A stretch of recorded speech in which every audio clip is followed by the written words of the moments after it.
2021년도 새해 첫 주일 예배입니다. 올해 우리 교회는 다시 말씀으로라는 표어를 가지고 주의 말씀대로 살아가게 하소서라는 그런 실천적인 모습으로 하나님의 은혜를 경험하고 또 믿음의 성장을 이루려고 합니다.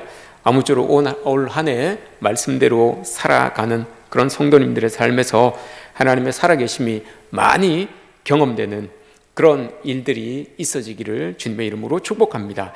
하나님의 말씀대로 살아갑시다 라고 이렇게 권하지만 정작 여러분 하나님의 말씀이 믿어지지 않으면 아무런 소용이 없는 거죠.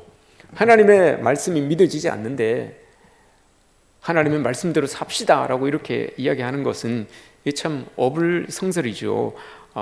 오늘 우리가 읽은 말씀은 시편 119편, 이 말씀은 토라 율법에 대해서 이렇게 176절을 사용하여서 이야기한 겁니다. 그러니까 히브리 언어가 히브리 알파벳이 22자인데 그 알파벳 한 꼭지마다 8절씩 해서 176절이에요. 그러니까 오늘 우리가 읽은 본문은 14번째 꼭지의 8절인데 율법에 대한 겁니다. 하나님의 말씀에 대한 그런 이 내용이죠.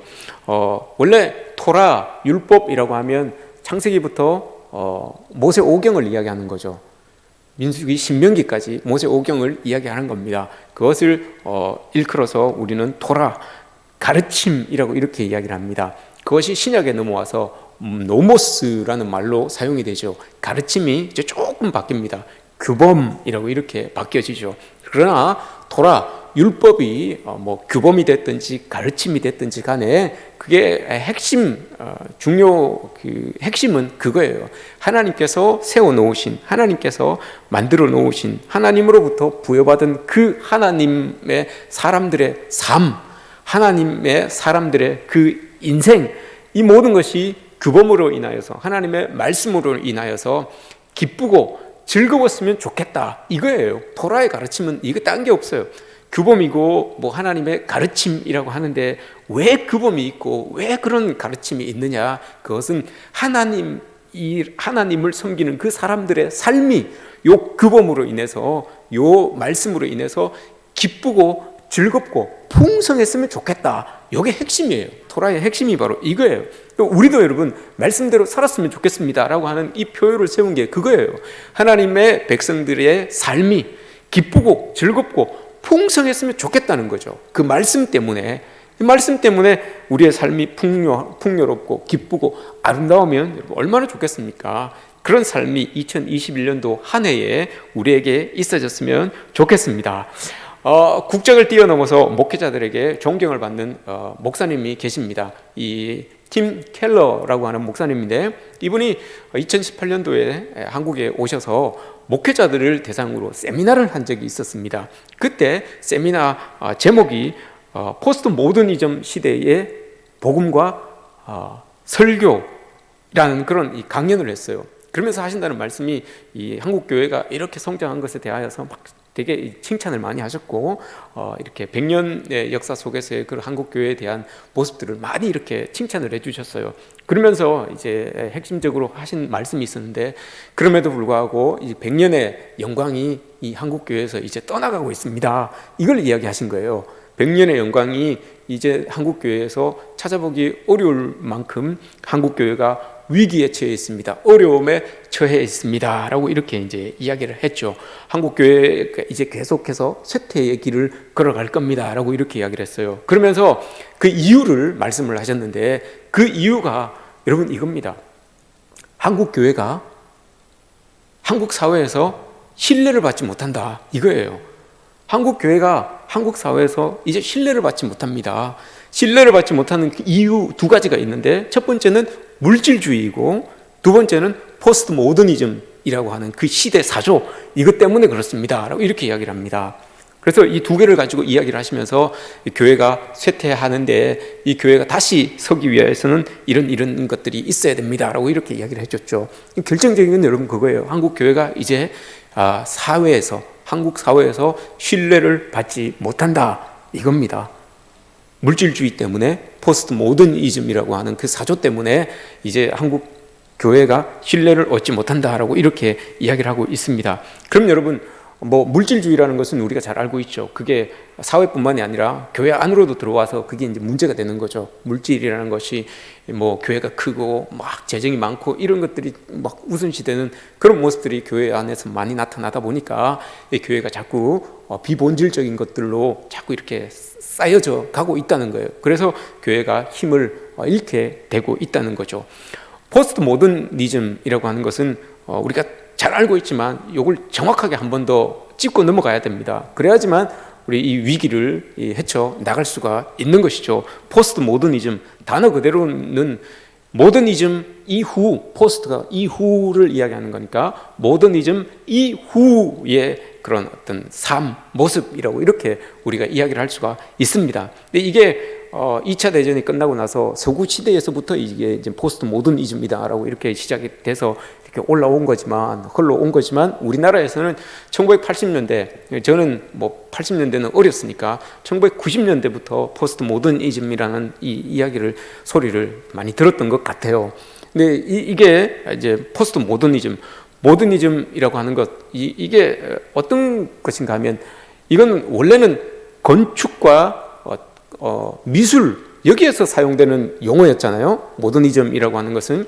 근데 어떤 것들이 있는가 하면, 건축에서 어떤 양식들을 따질 때 뭐 고딕 양식이다. 우리 중고등학교 때 배웠듯이 고딕 양식이다. 뭐 바로크 양식이다. 뭐 로코코 양식이다. 뭐 이런 것들이 있어요. 건축물들을 이렇게 보면 그런 양식들, 요걸 모더니즘이다라고 이렇게 이야기를 합니다.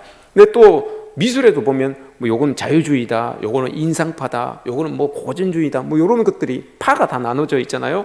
요걸 이제 미술에서 무슨 파, 무슨 주의, 이렇게 해서 이것도 모더니즘이다라고 이렇게 이야기를 하는 거예요. 그러니까 모더니즘이라고 하는 것은 보면 딱 보이는 거예요. 요거는, 여기는 딱 봤을 때 요거는 인상파 작품이구나. 또 봤을 때 요거는 그 뭐 고딕 양식이구나. 여기 딱 보였던 거예요. 근데 포스트 모더니즘이라고 하는 것은 이게 이제 다 섞여버리는 거예요. 이게 모르는 거예요. 이게 어떻게 보면 고딕 양식 같고, 어떻게 보면 로코코 양식 같고, 어떻게 보면 뭐 르네상스 양식 같고, 이런 거예요. 하나를 보고 보는 시각에 따라서, 보는 사람의 관점에 따라서 이게 다 달라지는 거예요. 그림도 마찬가지고, 이게 어떻게 보면 인상주의 같고, 어떻게 보면 뭐 낭만주의 같고, 다 이렇게 다 다른 거예요. 보는 사람에 따라서 이게 다, 이 시각이 다 달라지는 거예요. 다 이게 다 섞여버린 거예요. 이게 포스트 모더니즘이에요. 예전에는 모더니즘이라고 하면 딱 정해져 있었어요. 딱 선이 딱딱딱딱 정해져 있었기 때문에 이렇게 구분이 딱딱 되어 있었는데, 포스트 모더니즘이라고 하니까 이게 다 훅 섞여버린 거예요. 그래서 어떤 선도 없고 어떤 정해진 틀도 없는 그런 이 상황이 지금 포스트 모더니즘이다라고 이렇게 이야기를 하는 거죠. 그런 시대가 지금 살고 있었어요. 살아오고 있었던 거죠. 그런데 이 이제 포스트 모더니즘이라고 하면 이 모든 장르들이 다 이제 섞이고 없어지고 했던 그런 이 모습들이 나타난 겁니다. 근데 이게 전문가들은 이 포스트 모더니즘도 이제 끝났다. 벌써 2001년도에 벌써 이 포스트 모더니즘도 끝나고 이제 우리가 살아가고 있는 이 땅은 포스트 모더니즘이다라고 이렇게 이야기를 해요. 그러니까 이 포스트 모더니즘의 특징을 이야기하는데, 뭘 이야기하는가 하면, 포스트 모더니즘은 형식과 양식과 이런 것들이 다 깨지고 혼재되어 있는 그런 상태를 포스트 모더니즘이다라고 이렇게 이야기를 하는데, 포스트 모더니즘은 거기에서 한 단계 더 나가요, 여러분. 양식과 규율과 이런 것들이 다 혼재되어 있었던 그곳에서 한 단계 더 나가면 뭐 어떻게 여러분 한 단계를 더 나갈 수 있겠습니까? 선과 악이라고 하는 것들이 있었는데, 그게 여러분 이제 그 경계선이 없어지게 되는 거예요. 선과 악, 옛날에는 그래도 어떤 게 선이고 어떤 게 악이다라는 이런 구분이 딱 있었는데, 요즘은 그 구분이 모호해지는 거예요. 어떤 사람이 봤을 때는 선한 것이 악한 게 될 수 있고, 또 어떤 사람이 봤을 때는 악한 것이 선한 게 될 수 있는 그 시대를 살아가고 있는 게 지금 우리 시대다라고 이렇게 이야기를 하는 겁니다. 그러면서 옛날에는 철학이나 이성이나 진리나 이런 것들이 명확하게 탁탁탁 구분이 되어 있었는데, 요즘 시대에는 이게 없어진다는 거예요. 그래서 철학과 이성과 진리를 누가 딱 이야기하면 먼저 의심부터 하는 거, 먼저 거기에 반대부터 하는 거, 이게 여러분 포스트 모더니즘을 살아가는 사람들의 모습이라는 거예요. 윤리, 규범, 도덕, 이것들이 옛날에는 딱 이렇게 자리하고 있었는데 요즘은 윤리, 도덕, 규범, 여기에 대하여서 탈윤리, 탈규범, 탈도덕, 이런 모습들로 살아가는 거예요. 그러니까 될 수 있으면 여기에 갇히지 아니하고, 도덕이나 규범이나 선이나 악이나 여기에 갇히지 아니하고 빠져나와서, 그것과 상관없이 빠져나와서 살아가려고 하는 모습들, 이게 포스트 모더니즘의 모습이다라고 이렇게 이야기를 해요. 그러니까 이런 시대를 살아가고 있는 젊은 사람들에게 여러분, 우리 어르신들이 진리에 대해서, 여러분 철학에 대해서, 이성에 대해서 강요를 하면 꼰대 소리를 듣는다는 거예요. 그래서 꼰대 소리를 듣는다는, 다 이렇게 막 구분도 되어지지 않는 건데 우리는 구분을 할 수 있잖아요. 우리는 전 세대를 살았기 때문에.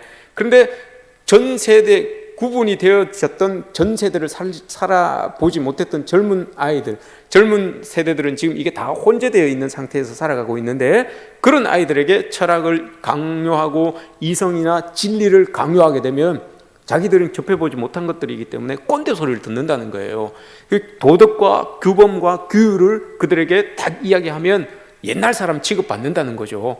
옛날에는 우리는 딱딱딱딱 이렇게 나눠져 있었기 때문에 그걸 이야기할 수가 있었어요. 근데 요즘 젊은 세대들은, 우리 자녀 세대들은 그게 다 혼재되어 있는 상태에서 살아가고 있기 때문에 그걸 자꾸 이야기하면 옛날 사람 취급받는다, 옛날 사람이다라고 이렇게 이야기를 한다고 합니다.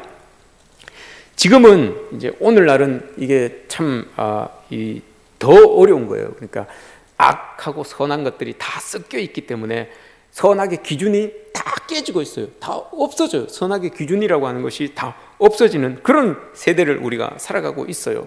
옛날에는 선이라고 했던 것이 지금은 선이 아닌 것이 될 수도 있고, 옛날에는 악하게 보았던 것들이 요즘은 그리 뭐 악한 것도 아니네, 이렇게 이제 취급되는 그런 이제 이 세상이 지금 우리가 살아가고 있는 이 세상입니다.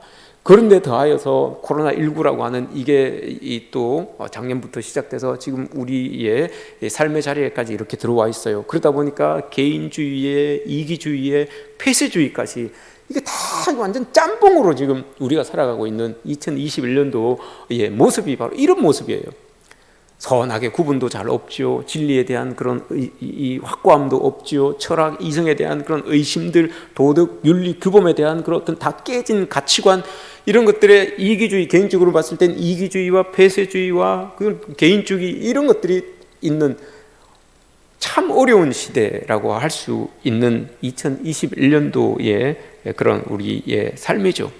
이런 시대를 살아가고 있는 때에 여러분, 과연 하나님의 말씀이 어떤 권위가 있냐는 거죠. 그런 시대를 살아가는 젊은 친구들에게, 젊은 사람들에게 여러분, 성경이 어떤 권위가 있겠습니까? 진리에 대해서 먼저 의심부터 하는 친구들인데, 윤리, 도덕, 규범에 대해서 이야기를 하면 여러분, 그걸 꼰대라고 이야기하는데, 그런 친구들을 향해서, 그런 젊은 사람들을 향해서, 그런 교회 다니지 않는 사람들을 향해서 여러분, 우리가 이야기할 때 이 성경의 말씀이 어떻게 여러분, 얼마만큼의 권위가 있겠습니까? 모두가 다 진리로부터 자유를 얻으려고 하고, 다 벗어나려고 하고, 의심하고, 선악이 막 뒤죽박죽인 그런 시대를 살아가고 있는 이 시대의 사람들에게 성경이 과연 여러분, 얼만큼의 권위로 그들에게 다가갈 수가 있겠습니까? 이게 여러분, 우리가 안고 있는 짐인 거죠. 여러분, 한번 생각을 해보십시오. 부동산 가격이 계속해서 지금 올라가고 있는데, 여러분 모두가 다 여러분들 자녀에게 아파트 한 채씩 다 물려줄 수 있는 그런 능력이 다 되시죠? 저는 안 됩니다. 저는 자녀가 셋이기 때문에 세 채를 물려줘야 되는데 그렇지 못해요. 저는 안 됩니다. 여러분 한번 생각을 해보십시오.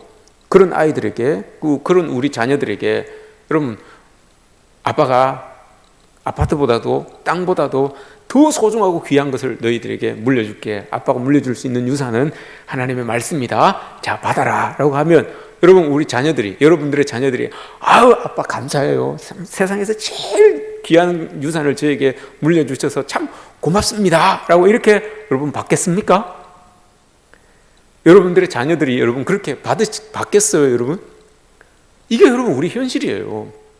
아이들이 여러분 표현은 안 하지만 그렇게 이야기를 할 거예요. 그렇게 받아들일 거예요.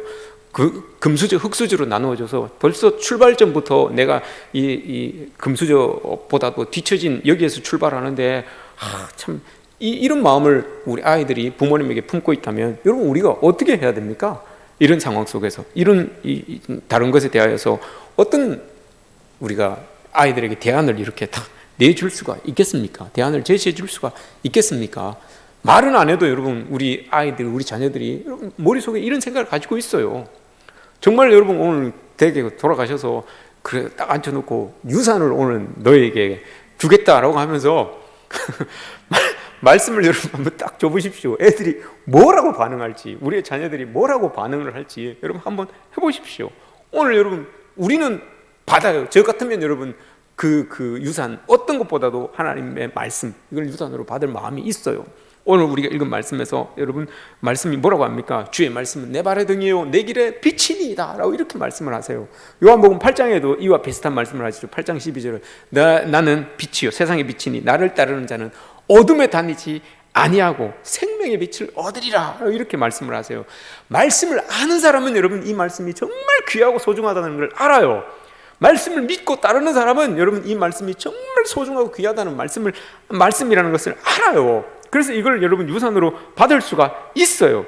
근데 여러분 말씀을 모르는 사람들, 말씀에 가치를 부여하고 살아가지 않는 사람들에게는 이 말씀이 여러분 공허한 그런 울림밖에 되지 않는다는 거죠. 우리 삶에 여러분 이 말씀을 아는 사람들은 이 말씀이 정말 오늘 우리가 읽은 이 말씀이 삶의 기준이 되고 생명과도 같은 말씀이다라는 것을 여러분 우리는 알죠. 캄캄한 어둠 속을 한번 이렇게 경험해 보신 인생의 경험이 있으신 분들은 정말 이 말씀이 어떤 말씀인지 여러분 확 와닿을 겁니다. 이사야 선지자가 이야기하죠. 이사야 43장에서 주의 오늘 우리가 읽은 105절 말씀과 비슷한 말씀이에요. 이사야 43절 말씀에서 내가 광야에서 길을 내겠고 내가 사막에서 강을 내겠다. 여러분 이 말씀이 오늘 이 말씀과 비슷한 말씀이잖아요. 또한 이사야 선지자가 말씀하시기를 네가 물속을 지날지라도 물이 너를 덮치지 못할 것이요 불 가운데를 네가 지날지라도 불이 너를 태우지 못할 것이다 라는 그 말씀을 이사야 선지자가 하잖아요. 우리가 어려움 가운데서 여러분 이런 말씀으로 인해서 위로를 받아본 사람들이라면 이 말씀의 힘이 얼만큼 큰 건지 얼만큼 나의 삶을 주장하고 이끌어가는지 여러분 알 수 있어요. 근데 이 말씀을 모르는 사람들에게는 여러분 이게 정말 아무런 울림이 없다는 거죠. 아무런 여러분 이 힘을 내지 못하는 거죠. 그냥 글자에 불과하다는 거예요. 스스로 길을 안다고 자부하는 사람들에게 여러분 이 말은 상투적인 말밖에 되지 않는 거죠. 여러분 한번 생각을 해보십시오. 저는 제가 신앙생활을 하면서 제일 신앙이 좋았던 때는 제 고등학교 때인 것 같아요. 고등학교 때는 정말 성경도 많이 자주 읽고 기도도 많이 자주 하고 전도도 많이 하고 그랬어요. 주일날 모교회 가서 예배를 드리면 다 예배를 다 드리고 옛날에는 주일 예배가 저녁이잖아요. 저녁에 7시, 8시잖아요. 그 다 드리고 다 성도들 다 집에 가면 그냥 교회에 있었어요. 교회에서 막 기타도 치고 기도도 하고 막 하다가 새벽 예배 드리고 그날 월요일 날 새벽 예배 드리고 학교로 바로 등교를 하고 그랬었어요. 그랬던 사람이에요. 제가 다 그런 경험이 다들 있었겠죠. 근데 이걸 이야기하고 싶었던 게 아니라 이제 그런 열정을 가지고 여러분 학교에서 친구들을 만나잖아요. 또 이렇게 오가면서 뭐 이렇게 사람들을 만나잖아요. 그때는 서클 활동도 많이 했어요. 그러니까 토요일 날 막 찬양 집회도 다니고 막 이랬었거든요. 그러면 사람들을 만나서 전도를 하잖아요. 전도를 하면 꼭 돌아오는 질문이 있어요. 그 사람들에게서 돌아오는 질문이 있어요. 막 이야기를 해요. 우리가 죄인이고 예수님께서 우리를 위해서 이 땅에 오셔서 십자가에 못 박혀서 우리가 구원을 받습니다. 이걸 막 이야기를 해요. 그러면 그쪽에서 딱 이제 돌아오는 질문이 딱 있죠. 증거가 뭐냐? 이렇게 딱 이 이야기를 해요. 증거가 뭐냐? 그렇죠. 그 한 예를 가지고 이렇게 이야기를 합니다. 대초에 이렇게 이 마리아를 통해서 동정녀를 통해서 예수님께서 이 땅에 태어나셨습니다. 막 이렇게 이야기를 해요. 그러면 그걸 어떻게 믿냐라고 이렇게 이야기를 해요. 그걸 어떻게 믿냐라고 이렇게. 그럼 여러분 거기에 대해서 우리가 증거를 딱 대면 믿게 되는 거잖아요. 어떻게 믿냐라고 하실 때 어떻게 믿을 수 있는 증거를 딱 대면 되잖아요. 그럼 제가 뭐라고 이야기를 하겠습니까? 성경에 써있네. 성경에 써있네라고 이렇게 딱 이야기를 해요. 성경을 안 믿는 사람들에게, 여러분 성경 자체를 안 믿는 사람에게 성경에 써 있네라고 이렇게 이야기를 하면 여러분 이게 증거가 되겠습니까? 안 되겠습니까? 안 되죠. 예를 들어서 오늘 예배를 다 마치고 여러분 이렇게 나가시는데 제가 어느 분을 딱 잡고 여러분 물어봅니다. 우리나라에서 제일 좋은 교회가 어느 교회입니까? 라고 딱 물어봤을 때 여러분 우리 성도님들이 나가시면서 모아교회요 라고 이렇게 이야기를 합니다. 어떻게 아셨어요? 그래서 제가 물어보죠. 그러면 우리 목사님이 늘 그렇게 말씀하세요. 그러면 이렇게 이야기를 해요. 그건 여러분 우리끼리 이야기하는 거예요. 우리끼리 이야기하니까 여러분 우리 세계에서 제일 좋은 교회가 모아교회입니다라고. 우리 세계에서 우리나라에서 제일 좋은 제일 올바른 성도가 모아교회 성도입니다라고 이렇게 이야기해요. 우리끼리 그렇게 이야기하는 거예요. 밖에 나가서 여러분 이야기하면 그래 이야기하겠습니까? 밖에 나가서 사람들에게 그렇게 이야기를 하면 모르는 사람들은 여러분 모아교회라고 하면 웃을 수도 있어요. 우리 교회 성도들이 제일 잘합니다, 제일 뛰어납니다라고 이렇게 이야기를 하면 여러분 웃을 수도 있어요. 증거를 이야기해야, 객관적인 증거를 이야기해야 돼요. 모아교회입니다. 왜 모아교회라고 생각하세요? 이렇게 딱 물어보면 우리 목사님이 그렇게 이야기했어요. 그게 아니에요, 여러분. 그렇게 이야기하면 안 돼요. 누구라도 그렇게 이야기를 하면 그 증거를 딱 대면 돼요, 여러분들이. 객관적인 증거를 딱 대면 돼요. 모아교회가 제일 좋은 이유에 대하여서 여러분들이 객관적으로 딱 이야기를 하면 되는 거예요. 우리 교회인들이 제일 좋은 이유에 대하여서 누구도 이야기할 수 있는, 누구도 딱 이해할 수 있는, 받아들일 수 있는 객관적인 증거를 딱 대면 되는 거예요. 그러면 되는 거죠. 말씀이라고 하는 것이 여러분 그런 겁니다. 오늘 우리가 보고 있는 이 말씀에 대하여서 여러분 우리가 사람들에게 증명할 수 있으면 되는 거예요. 이 말씀에 대하여서 증명할 수만 있으면 되는 거예요. 말씀대로 살았더니 정말 주의 말씀이 내 발의 등이고 내 길의 빛이다 라고 하는 것을 증명할 수가 있어야 되는 거죠. 증명만 하면 되는 겁니다. 이게 여러분 어렵다는 거예요. 어떻게 여러분 증명할 수 있습니까? 주의 말씀이 여러분들의 길의 등이 되고 발의 빛이 되는 그 말씀이라는 것을 어떻게 여러분 증명할 수 있겠습니까? 다 여러분 교회 안에서 이루어지는 건 다 말씀에 대한 것 아니겠습니까? 말씀으로 인하여서 우리의 신앙이 커지는 것이고, 이 설교도 말씀을 가지고 다 이렇게 풀어주는 것이고 이런 건데, 말씀을 얘기하는 건데, 여기에 대하여서 여러분 이 말씀, 우리는 여기에 대하여서 듣고 그걸 받아들이고 하는 것은 이 말씀에 어떤 권위가 있다는 것을 우리는 알고 믿고 있기 때문에 그런 거예요. 그래서 말씀에 대하여서 우리가 어느 정도의 권위를, 가치를 부여하고 있기 때문에 이 말씀대로 살아가려고 노력하고, 또 말씀의 그런 능력들을 우리가 이해하면서 그렇게 살아가는 것이 가능한 거죠. 근데 이걸 믿지 않는 사람들에게, 하나님의 말씀을 믿지 않는 사람들에게 이게 어떻게 우리가 다가갈 수 있냐 이거죠. 이걸 어떻게 우리가 해낼 수 있냐 이거죠. 말씀대로 산다. 오늘 다시 말씀으로 우리가 주의 말씀대로 살아갑시다 라고 이렇게 말씀을 하고 있는데, 그게 여러분 뭡니까? 말씀대로 산다는 게 여러분 뭘까요? 여러분 도대체 말씀대로 산다는 게, 말씀에 여러분 가치를 부여하고 산다는 거예요. 그렇지 않으면 말씀대로 살 수가 없죠. 여러분 아무 가치도 없는데, 말씀이 나에게 어떤 영향력으로도 다가오지도 않는데, 가치도 없는데 뭘 말씀대로 여러분 살 수가 있겠습니까? 말씀에 여러분 가치를 부여한다는 거예요. 그 가치를 부여하기 때문에 여러분 우리가 이 주일날 나와서 하나님의 말씀을 듣고 또 이 말씀대로 행하려고 노력하는 것 아닙니까? 여기에 가치가 있기 때문에. 그렇지 않으면, 하나님의 말씀이라고 하는 가치가 없으면 아무것도 아니죠. 가치가 여러분 일단 이 말씀에, 하나님의 말씀이라는 그 가치가 부여된다는 겁니다. 부여되어야 된다는 겁니다. 한번 생각해 보십시오. 우리가 여러분 결혼을 할 때 서약을 하죠. 이 서약이 여러분 강제성이 있는 겁니까? 없는 겁니까? 강제성이 있다는 것은 이 서약을 안 지켰을 때 잡혀간다는 거죠. 잡혀간다는 거예요. 이 서약을 여러분 안 지키면, 결혼 서약할 때 금머리가 파뿌리가 되도록 서로 사랑하고 위하고 아끼고 하겠습니다 라고 이렇게 서약을 하잖아요. 근데 이거를 여러분 안 지키면 잡혀갑니까? 경찰이 와서 잡아갑니까? 왜 검은머리가 파뿌리 되도록 함께 한다고 해놓고 왜 검은머리가 파뿌리가 안 됐는데 왜 잡아갑니까? 여러분 강제성이 없어요. 강제성이 없어요. 이 서약은, 그죠? 서약은 강제성이 없어요. 그러나 이 서약은 강제성은 없지만, 강제성은 부여되지 않은 거지만, 이 서약에 여러분 우리가 가치를 이렇게 부여하게 되면, 내가 저 사람과 결혼을 하면서 내가 이런 서약을 했는데, 그래 내가 이 서약에 대하여서 이 가치를 부여하는 거예요. 가치를 부여하는 거예요. 그러면 그것으로 인하여서, 그 가치로 인하여, 내가 부여한 그 가치로 인하여서 이게 내 삶의 어떤 규범과도 같은 모습으로 나타나는 거죠. 내 삶의 그 어떤 법률이 되는 거예요. 내가 어떤 이렇게 서약을 했으니까 그래도 적어도 내가 서약한 대로 이렇게 살려고 노력은 해야 되지 않느냐. 내가 이렇게 서약을 했으니까 이런 모습들은 내가 지키고 살아가야 되는 것 아니냐.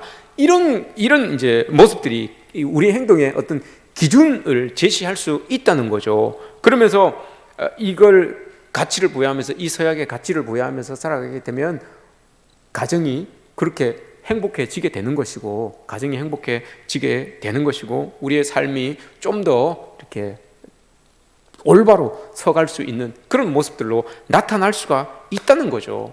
이거 법으로 구속되는 건 아니에요. 그렇지만 여기에 내가 가치를 부여함으로 인해서 내가 그 가치를 부여한 그것에 여러분 자꾸 내 행동을 맞춰가는 거예요.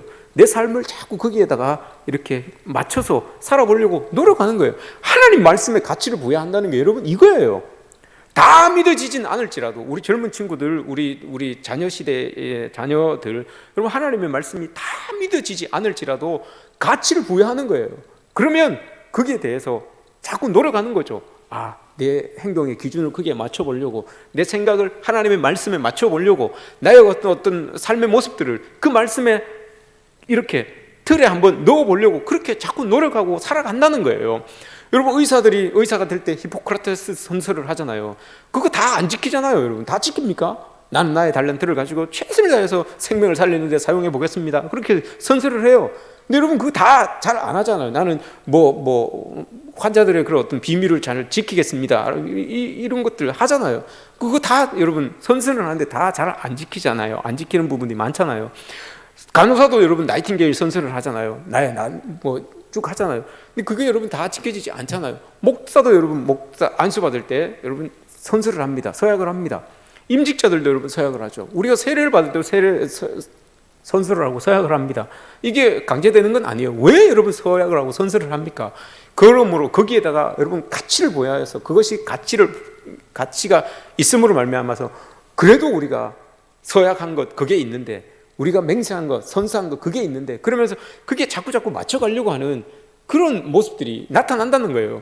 말씀대로 살아간다는 게 여러분 딴 게 아니에요. 여러분 말씀에 가치를 두고 살아간다는 거예요. 가치를 둬야지만 우리의 모습을 거기에다가 좀 더 맞춰보려고, 좀 더 거기에 집중해 보려고 노력을 하고 거기에 더욱더 힘을 써 본다는 거죠. 그게 여러분 오늘 우리 다시 말씀대로 살아가게 하소서라고 하는 의미가 바로 이거예요. 여러분 그 말씀에 우리가 좀 더 가치를 두고 살아갑시다 이거예요. 오늘 우리가 읽은 14번째 꼭지 그게 이거예요. 이 시편의 기자는 분명히 하나님을 믿는 사람이에요. 그런데 오늘 우리가 읽은 본문 105절부터 112절을 보시면 여러분 그런 이 고백이 담겨져 있는 겁니다. 내가 다 믿지는 못해도 내가 이 말씀에 가치를 두고 있기 때문에 내가 살아갈 수 있습니다. 이 고백이에요. 여러분 105절부터 112절의 고백이 그거예요. 여러분 내가 다 믿지는 하나님께서 하시는 일들을 내가 다 믿지는 못하겠는데 요 말씀에 내가 가치를 두고 있기 때문에 내가 그래도 살아갈 수 있습니다. 내가 그래도 설 수 있습니다. 이걸 지금 고백하고 있는 거예요. 우리가 여러분 우리야 다 할 수 있겠지만 우리 젊은 세대들, 우리 자녀 세대들 하나님 말씀에 대해서 여러분 다 믿지는 못할 거예요. 그럼에도 불구하고 하나님의 말씀에 가치를 두고 살아가면 그래도 이 말씀이 나를 살리는구나, 이 말씀이 나를 살아가게 하는구나라는 것을 깨닫고 말씀 속으로 들어갈 수 있다라는 게 오늘 말씀입니다. 그럼 우리가 자녀들에게 이걸 가르쳐야 되는 것 아니겠습니까? 또한 우리도 여러분 그래야 되는 것 아니겠습니까? 말씀대로 살아가야 되는데 말씀을 읽지 아니하고 말씀을 여러분 우리가 보지 아니하면 어떻게 말씀대로 살아갈 수가 있겠습니까? 먼저는 여러분 우리가 하나님의 말씀을 자주 접해야 되는 거고요. 그 말씀을 자꾸 적용시켜야 되는 거예요. 이게 먼저가 돼야 되는 거고, 그래야지만 가치를 두고 그 가치에 우리의 삶을 맞춰서 살아갈 수가 있는 것 아니겠습니까? 우리가 잘 알고 있는 조선시대의 성리학자 중에 저 경남 출신의 남명조식 선생이 있죠. 남명조식 선생이 여러분 그 삶을 이렇게 회고할 때, 고백할 때 이런 그 모습이 있었어요. 그분의 어떤 옷에 방울을 이렇게 달고 살았대요. 방울을 이렇게 달고 살았답니다. 그 이름을 그 달았던 방울의 이름을 성성자라고 이렇게 이야기를 하더라고요. 성성자. 별을 밤에 떠 있는 별처럼 살기 위하여서, 밤에 떠 있는 별처럼 살기 위해서 살게 만들어주는 그것이라고 해서 성성자라고 이렇게 그 방울을 달고 살았대요. 그런데 왜 그렇게 사는 거예요?